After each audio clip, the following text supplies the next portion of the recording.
को वाहेगुरु जी का खालसा, वाहेगुरु जी की फतेह। साथियों, मैं जब से यहां आया हूं और जो हालात देख रहा हूं, वाकई में बहुत गंभीर हालात हैं।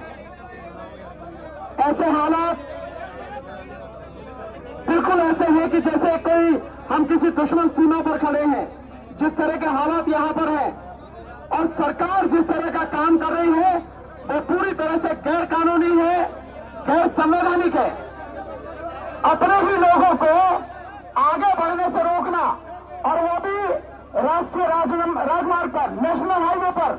नेशनल हाईवे किसी के बात का थोड़ा ही है, ये देश के हर नागरिक का है, आपका अधिकार है आगे जाने का।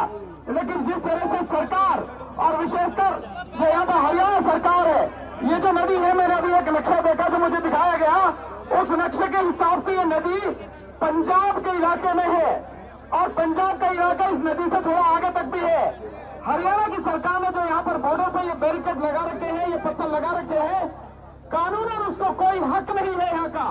अगर करना भी है तो वो आपने अपने इलाके में करे, लेकिन कर नहीं सकती है, क्योंकि देश के संविधान ने हर किसी को अधिकार दिया है कि इस देश में कहीं भी स्वतंत्रता पूर्वक आ जा सके। लेकिन सरकार अपने लोगों से बात करने की बजाय जिस तरह से गोला बरसा रही है, मैं जब से यहाँ हूँ पिछले 2.5-3 घंटे में तकरीबन 200 के लगभग गोले यहाँ पर बरसाए जा चुके हैं। ये क्या है, क्या कर रहे हैं? किसानों की मांग क्या है, मजदूरों की मांग क्या है? वो जो सरकार को पहले ही पूरी कर देनी थी।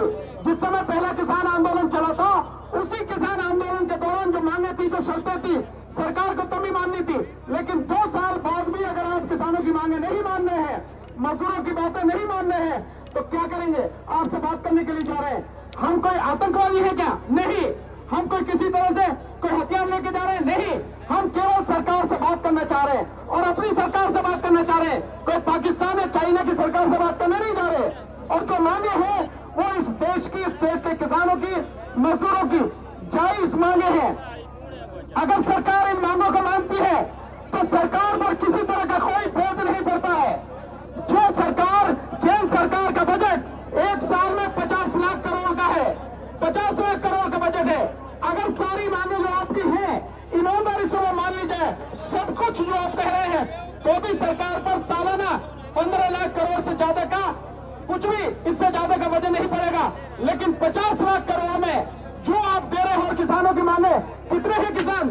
सरकारी आंकड़े के हिसाब से इस देश में 14 करोड़ 64 लाख सरकार, ये किसान परिवार है, 14 करोड़ 64 लाख। और इसी तरह से 10 करोड़ जो किसानों से जुड़े हुए जो खेती मजदूर है वो है। कुल मिला के लगभग 25 करोड़ किसान और खेती मजदूर परिवार है। अगर एक परिवार में 4 लोग भी माने तो कुल मिला के 100 करोड़ लोगों की आबादी होती है। 100 करोड़ लोगों की आबादी, 100 करोड़ लोगों की डिमांड अगर इतने में पूरी होती है 15 लाख करोड़ में, तो मैं समझता हूं इससे बेहतर कुछ नहीं हो सकता। लेकिन सरकार जिस तरह से काम कर रही है, वो सरकार इस देश के लोगों को, इस किसानों को, मजदूरों को तबाह करना चाहती है। और बार बार मैं जो आपको बात कर रहा हूं, क्यों सरकार, आपने सोचा नहीं कि सरकार आपकी मांग क्यों नहीं मान रही? सरकार आपसे बात क्यों नहीं करना चाहती है? क्या बात है कि सरकार आपके बीच में आके आपकी बात सुने और माने? इसमें क्या दिक्कत है सरकार को? केवल एक कारण है साथियों, मैं बार बार आपको बता रहा हूं इस बात को, क्योंकि सरकार को आपकी वोटों की जरूरत नहीं है। उसके पास वोट छापने वाली मशीन है। ईवीएम से मशीन से वोट छाप लेते हैं तो आपकी जरूरत नहीं है। नहीं तो कोई भी सरकार, कोई भी नेता अगर 200-400 लोग भी खड़े हो जाए तो घुटनों पर आ जाती है, उनकी मांगे मानती है। और लाखों लोग यहाँ से लेकर यहाँ तक 4 किलोमीटर मैं पूरा पैदल चल के आ रहा हूँ। 10 हजार यहाँ पर ट्रैक्टर ट्रॉले हैं, लाखों की संख्या में यहाँ लोग हैं और सब कुछ सरकार से ईमानदारी से बात करना चाहते हैं, अपनी मांगों को रखना चाहते हैं, बावजूद उसका सरकार नहीं मान रही। तो ये पूरी तरह से गैर संवैधानिक और गैर कानूनी है। आपकी मांग में कहीं भी किसी तरह की कोई आपकी मांग इलीगल है, न ही गैर संवैधानिक है। सारी मांगे आपके बिल्कुल जायज मांगे हैं और सरकार को ये पूरी करनी चाहिए। लेकिन साथियों, हमें इस सरकार से बहुत लंबा लड़ना पड़ेगा। बहुत लंबी लड़ाई है, बहुत बड़ी लड़ाई है। मैं तो आपसे एक निवेदन करूंगा, मैं आंखों से देखा है मैंने सब कुछ यहाँ आके। इस लड़ाई को बहुत धैर्य से और बहुत सफल रणनीति के साथ में लड़ना, जल्दबाजी नहीं करना। लेकिन होश उससे ज्यादा जरूरी है। हमारे हर भाई की जान कीमती है, हर साथी की जो जिंदगी है वो कीमती है। इन सारी चीजों को ध्यान में रखते हुए हमें लड़ाई लड़नी है और लड़ाई जीतनी है। साथियों, आप यहां लड़ रहे हैं, हम लोग उधर लड़ रहे हैं ईवीएम की लड़ाई को लेकर लगातार। 25 तारीख को प्रधानमंत्री का घेराव करेंगे हम सारे के सारे लोग मिलकर, पूरे देश में हम लोग लड़ाई लड़ रहे हैं। साथियों, तो मेरा आपसे यही कहना है, आप जानते हैं 13 महीने मैं पहले भी आपके साथ में था, पूरी ईमानदारी के साथ, आज भी आपके बीच में हूं और जीवन के अंतिम सांस तक हम और हमारे साथी आपके साथ रहेंगे। आपके आगुओं का, किसान जत्थेबंदियों का जो भी आदेश होगा, जो भी वो हमसे मदद चाहेंगे, कानूनी या किसी भी तरह की, हम हर पल आपके साथ हैं, आपके साथ रहेंगे। साथियों, मैं सिर्फ इतना ही कहूंगा, बहुत सोच समझ के कदम उठाना है। जिस तरह की सरकार काम कर रही है, ये गुंडों की बातें हैं, ये सरकार नहीं करते ऐसे काम, ये गुंडे हैं। जिस तरह की ये सारी चीजें हो रही हैं, लोगों को गोलियों से मारना, सीधे उन पर गोली चला देना, तो इस तरह से जो ड्रोन के माध्यम से बम गिराए जा रहे हैं, ये सरकारों के काम नहीं है और राज्य सरकारों के तो बिल्कुल नहीं है। और नेशनल हाईवे किसी के बात का नहीं है, या खट्टरगढ़ मोदी के बात का है, जो जिस तरह से नेशनल हाईवे को बंद किया गया है। सरकार को इसे तुरंत खोलना चाहिए। अगर नहीं खोलती है तो मैं समझता हूं कोर्ट को इस पर संज्ञान लेना चाहिए। जो चीजें सबको दिख रही है, मुझे समझ में नहीं आता कि वो कोर्ट को क्यों नहीं दिखते, वो अदालतों को क्यों नहीं दिखती हैं कि इतना बड़ा अत्याचार हो रहा है, इतना बड़ा अन्याय हो रहा है।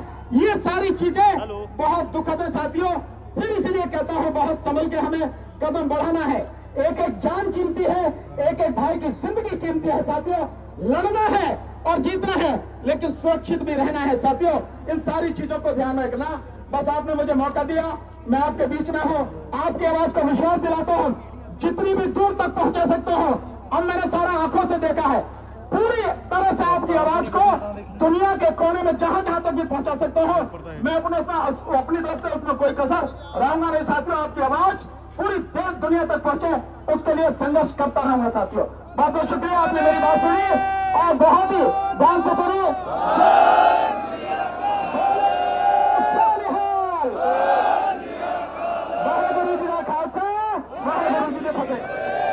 जथेबंदी के वर्कर को ड्यूटियां लगनिया रात शरारत पक्की होनी है। जथेबंदी का वर्कर कोई नहीं, जे बह के समस्या जी खलो जो, ठीक है जी। इस करके अभी दोवें फोरमां की गल है, डलिया साहब खनौरी चले गया, फोना ते कोई कंडक्ट नहीं हो रहा। इत्थे की करना, कल शामा तक स्थिति स्पष्ट हो जू। अज भी असी सारी मीटिंग करके किन्ने मेसिया किथे गए, की होया, सारिया जथेबंदियां, मैं कला कुछ गल करूंगा, मेरे ख्याल एक टुटूगा। तो इस करके सारे रह करके जो भी रह हो थानू प्यार ना दसांगे, ठीक है। इस करके तुसी अपने जे रह सुनियो, जथेबंदियां सारियां दे सूबे दे लीडर आ, ड्यूटियां लाओ, अज नाके टैग रखने ने, जिन्ना मीडिया वा उत्थे पहरेदारी करके उन्हां दियां सारियां केबलां लवाओ। मेरे ख्याल केबलां ते सरकार ही वधा सकदी आ, भी मीडिया दा काम ना होवे, तां जो मीडिया ना पीसी करके ਜਿਹੜੇ ਬੰਦੇ शहीद हो गए ਆ, जो सरकार ने जबर किया दसिया जा सके। लौंगोवाल साहब उदों बाद रस नूं लगणगे सिंह।